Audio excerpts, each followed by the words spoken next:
First మీకు నల్లమల్లలో ఒక encounter, అదే నేరేళ్ళకి దానికి ప్రతీకారంగా మీరు ఒకటి చేశారు. దాదాపు గంట సేపు జరిగింది. ఇంట్లో పార్టీ వైపు నుంచి ఇద్దరు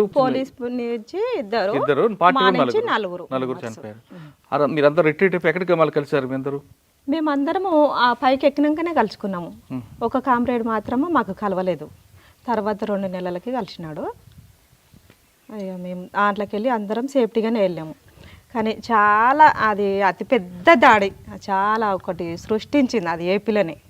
ఆలాటం దాడి అంటే అసలు గుండెలో ఆలాటం, ఆ ప్లేస్ పేరు ఆలాటం. అసలు మీరు చిన్న గ్రామంలో పుట్టారు, అక్కడ వెళ్ళారు. ఈ తుపాకీ కాల్చుని ఎక్కడ నేర్చుకున్నారు మరి? మేము ఇంకా అక్కడికి వెళ్ళినాకనే మాకు ట్రైనింగ్. రోజు ఏ టైంలో ట్రైనింగ్ ఇచ్చేవారు? 6 గంటల నుంచి 5 గంటలకు లేవాలి. 5 గంటలకు లేచి అన్ని పనులు పూర్తి చేసుకొని రోజువారీగా ఎక్సర్సైజులు. ఆ ఎక్సర్సైజులలోనే మనం అన్నీ నేర్చుకునేది. షూటింగ్లో ఇంకా అవన్నీ మనం ఎట్లా తప్పించుకోవాలి, ఎట్లా చేయాలనేది రోజుగా. ఇంకా మనకు టైం దొరికితే సాయంత్రము, మార్నింగ్. ఇక మేము ప్లాటూన్లో ఉన్నప్పుడు ఎప్పుడు అనిపించలేదా ఇంటికి వచ్చేద్దామని? నాకు ఏ రోజు కూడా అనిపించాలి ఇంటికి రావాలని. నేను ఎప్పుడు ఎవ్వరు గుర్తుకు రాలే. నేను ఇంట్లోకించి గడప దాటిందంటే అసలు నాకు అమ్మ గుర్తుకు రాలేదు, అన్న గుర్తుకు రాలేదు, ఎవ్వరు గుర్తుకు కూడా రాలేదు. సాధారణంగా పార్టీలకు వెళ్ళిన తర్వాత ముందు దళ సభ్యులుగా తీసుకున్న తర్వాత చిన్న చిన్న పనులు చేపిస్తారు. తర్వాత వాళ్ళలో నైపుణ్యం బట్టి వాళ్ళకి ఏ రంగా కావాలంటే రంగం పంపిస్తారు. కొంతమంది చదువుకున్న వాళ్ళకి ఏమో క్లాసులు పంపిస్తారు, రాజకీయ తరగతులు ఇప్పిస్తారు. మరి కొంతమందికి మీలాంటి వాళ్ళకి ప్లట్టులు పంపిస్తారు. ఇంకా బాగా సబ్జెక్ట్ ఉండి ఉన్న వాళ్ళకి ఊర్లో పంపిస్తారు, లేదా డాక్టర్లుగా కొంతమందికి ఇస్తుంటారు. కానీ మీకు ప్లాటూన్ వైపు ఎందుకు పంపాలనుకున్నారు? అంటే మీరు యాక్షన్ బాగా చేసేవారా? అంటే మన టాలెంట్ని బట్టి కూడా ఈ నల్గొండ డిస్టిక్ వల్ల చాలా మంది రిక్రూట్మెంట్ అవుతారు. ఇంకొకటి ఏంటంటే రాచకొండల రిక్రూట్మెంట్ అయిన వల్ల నేను ఈ ఏరియాలోనే పనిచేస్తాను అనేది మా దళాలలో కూడా చాలా అది జరిగింది. అందులో కూడా మేము విమర్శలు పెట్టినాము. ఎందుకు మనము అమ్మ నాయనను వదిలిపెట్టుకొని వచ్చిన వాళ్ళము, ఒక ప్రాంతానికే పరిమితం కాదు కదా మనము అనుకొని నేను అట్లా అర్థం చేసుకొని పార్టీ ఎక్కడికి పంపించినా కూడా నేను ఎక్కడికి వెళ్ళనని నా నోటికి ఎప్పుడు కూడా రాలేదు. అవునా? సరే, అక్కడ పార్టీలో చేశారు. 2000 నుంచి 2000 వరకు, 1990 నుంచి 2006 వరకు ఎంత ఉంటున్నారు ఇక్కడ? ఆ ఎన్కౌంటర్ తర్వాత, ఎక్స్చేంజ్ ఆఫ్ ఫైర్ తర్వాత ఇంకెక్కడ చేశారు యాక్షన్లు? అయితే మననూరు కూడా పోలీస్ స్టేషన్ ఉన్నట్లుంది కదా? మననూరు పోలీస్ స్టేషన్లో కూడా ఉన్నా. దానికి ముందు ప్లాటూన్ ఏంటంటే ఇక్కడ మధ్యమడుగులో జాతర జరుగుతుంది అచ్చంపేట ఏరియాలో. ఇదేంది మన అమరాబాద్. అక్కడ ఎమ్మెల్యే ఇంకొక ఆయన వస్తేనేమో ఏం లేదు, ఆయన వస్తేనేమో ఆయనను చంపేసి వెపన్స్ తీసుకొని రావాలనేది విఐపీ టికెట్ వస్తే. అక్కడ లోకల్ ఎమ్మెల్యే. అయితే అక్కడ ఎవరు వచ్చారు? మన దేవరకొండ ఎమ్మెల్యే రాగ్యనాయక్ వచ్చిండు. రాగ్యనాయక్ వస్తేనేమో మనం వెపన్సే తీసుకొని రావాలా, ఆయనను చంపొద్దని ప్లాన్ మనది.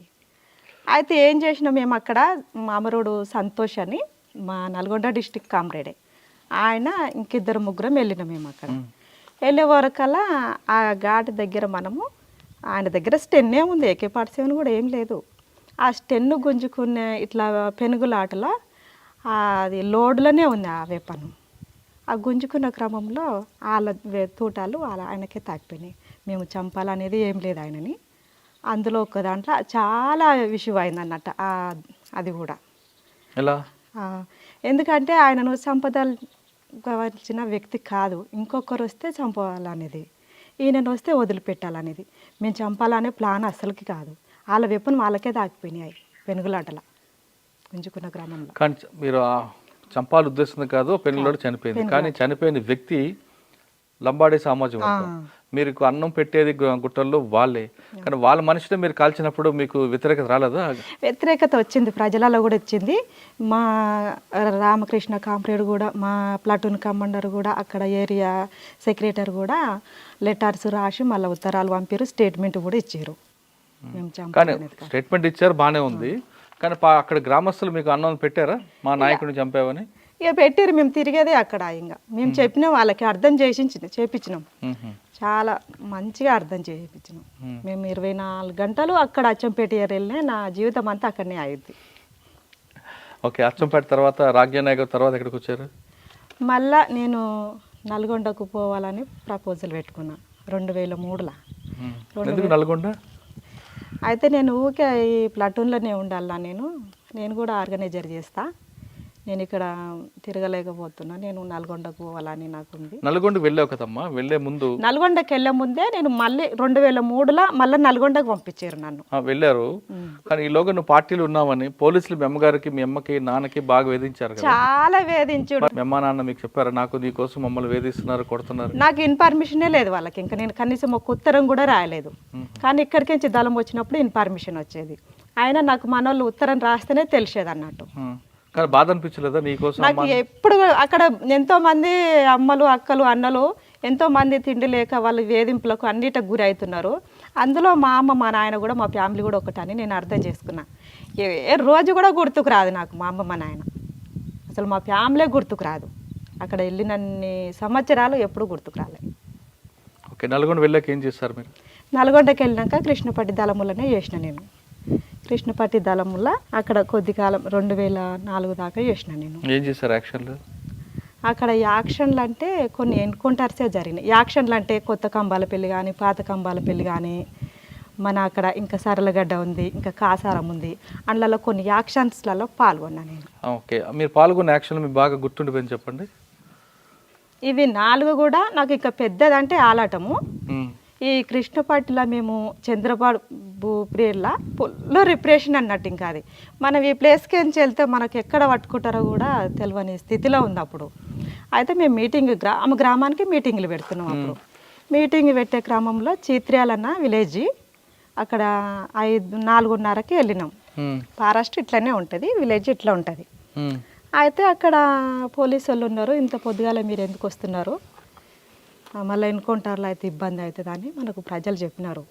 కొంచెం ఆ ఊరు కూడా కొంచెం యాటిగానే ఉంటుంది కొద్దిగా. అయితే కానీ పోతే వాళ్ళన్న పోతారు, సస్తే మనం అన్నది వస్తాం అనేసి మేము 4:30కే ఊర్లోకి ఎంటర్ అయినాం. 5 పావుదక్క 5 అయింది. అయితే మీటింగ్లు పెడుతున్నాం, ప్రతి విలేజ్లో మీటింగ్ పెట్టాలన్నప్పుడు మీటింగ్ పెట్టినాము, పూర్తిగా అయిపోయింది. అయితే మీటింగ్ పెట్టినప్పుడు మనం ఒకరికి అన్నం ఉండాలని ఏం చెప్పలేదు అప్పుడు. ఇక మన మీటింగ్ అయిపోయినాక మనం ఆడుకొచ్చుకొని తినడమా, వాళ్ళే తెచ్చిపెట్టేది ఆడికి.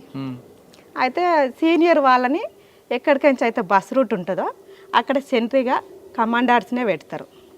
నేను దేవరకొండ రూట్లో నేను కమాండర్ ఉన్నా. అక్కడ వెనుక భాగముల్లో ఒక సభ్యురాలు ఉన్నది. అయితే మీటింగ్ అంతా అయిపోయినాయి, పాటలు అయిపోయినాయి, స్పీచ్ అయిపోయింది, అంతా అయిపోయింది. ఆ తెలుగుదేశ దిమ్మలు కూలగొట్టాలంటే టార్గెట్ మనది. అప్పుడు ఏమైందంటే మీటింగ్ అయిపోయాక నేను ఏ ఎన్కౌంటర్లో అయినా కిట్ బ్యాగులు పోతున్నాయి, అన్నీ పోతున్నాయి, సామాన్లు మళ్ళీ తెచ్చుకోవాలంటే మనకి ఇబ్బంది అవుతుంది. అయితే నేను బ్యాగ్ దించలేదు దాంట్లో, ఎందుకో ఇంకా బ్యాగ్ దించలేదు. నా వెపన్ కూడా 303 ఉంది అందులో. అక్కడ మా కమాండర్ అని కనగల్ కమాండరు, కుర్మయ్య, రవ్య అని ఉండే ముగ్గురం. అయితే నేను పైన ఎక్కి దిమ్మ ఎక్కి లైట్ వేస్తున్నా, వాళ్ళు రాళ్ళు తెచ్చి ఎత్తేస్తున్నారు, ఓరు గడపార తెచ్చిచ్చారు. తెచ్చిచ్చే క్రమంలో పోలీసు వాళ్ళు ఎంక్వైరీ చేసుకొని పోయారు. ఫస్టే మన కాంప్లైంట్స్తోనే మాట్లాడిపోయారు. మాప్టీలు వచ్చి మనము విలేజ్లలో కూడా ఇసొంటి వాళ్ళు ఉంటారు అనేసి మనం కామన్గా తీసుకున్నాం. అంత మీటింగ్ అయిపోయినాక ఏం చేసిరంటే ఆ జెండానే టార్గెట్ చేసిరు వాళ్ళు. ఆ జెండానే టార్గెట్ చేసినప్పుడు ఆ జెండా పైన నేనే ఉన్నాను. 2 కమాండర్స్, మేము 3 కమాండర్స్మే. వాళ్ళిద్దరూ ఒక కామ్రేడు ఎస్ఎల్ఆర్ అక్కడ పెట్టిపోయిండు, ఆ అరువు కానిచ్చి జెండా దిమ్మ కానిచ్చి ఎస్ఎల్ఆర్ వాళ్ళు ఫైరింగ్ కాగానే రిట్రీట్ అయిపోయినారు. నాకు ప్లస్ బ్యాగ్ ఉన్నది, నా వెపన్ ఉంది, ఎస్ఎల్ఆర్ ఆడ వదిలిపెట్టిపోయిండు. వదిలిపెట్టిపోయినాక ఆడికే కొడుతున్నారు, ఎక్కడ వస్తలేవు ఇంకా తూటాలు, AK-47తోనే కొడుతున్నారు.